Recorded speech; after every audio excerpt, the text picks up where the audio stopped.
Tirupati Janasena party incharge Kiran Royal తనను అన్ని విధాలా వాడుకొని 1,20,00,000 రూపాయలు అప్పుగా తీసుకొని ఇవ్వలేదని తిరుపతికి చెందిన లక్ష్మి అనే మహిళ వీడియో విడుదల చేయడంతో సంచలనంగా మారింది.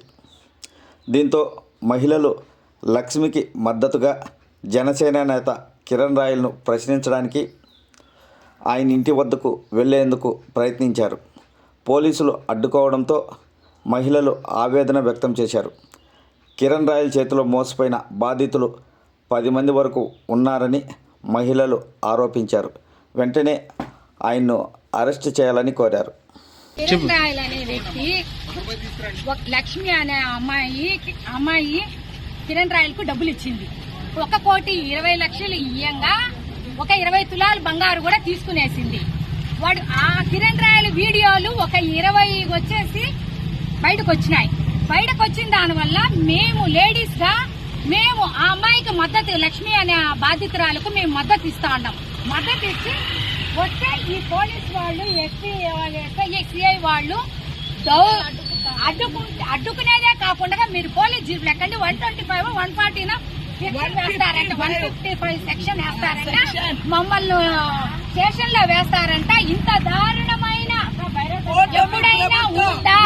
ముందు ఒకరి మాట్లాడేది ఇంత దారుణమైన సిఐ వాళ్ళు కానీ ఎస్ఐ వాళ్ళు కానీ ఉన్నారా అని మేము అడుగుతున్నాము. ఇప్పుడు కిరణ్ రాయల్ గా ఇన్ఛార్జ్ ఇవ్వడమే ఈ తిరుపతికి దౌర్భాగ్యం. కిరణ్ రాయల్ అనే వ్యక్తి ఎవడా అనేది కూడా గతంలో తెలియదు. ఈ కూటమి ప్రభుత్వం వచ్చినాకనే కిరణ్ రాయల్ అనేది ఇన్ఛార్జ్ గా వేసినప్పటి నుంచే ఇదిగా ఉంది.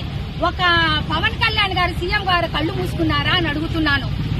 ఈ చంద్రబాబు నాయుడు గారు కానీ కళ్ళు మూసుకున్నారా అని అడుగుతున్నాను.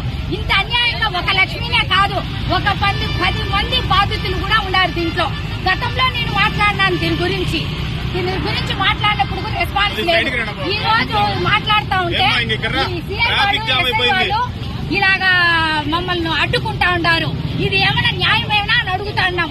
కిరణ్ రాయల్ ను తక్షణమే ఈ రోజు రాత్రి లోపల అరెస్టు చేయకపోతే మేము మహిళ ఐద్వా తరపున కానీ మొత్తం మహిళలంతా రేపు ధర్నా ఖచ్చితంగా జరుగుతుంది. ఎక్కడ జరుగుతుందో కూడా మేము చెప్పం, జరుగుతుంది. మొత్తానికి ఏం అడ్డుకుంటారో మేము చూస్తాము.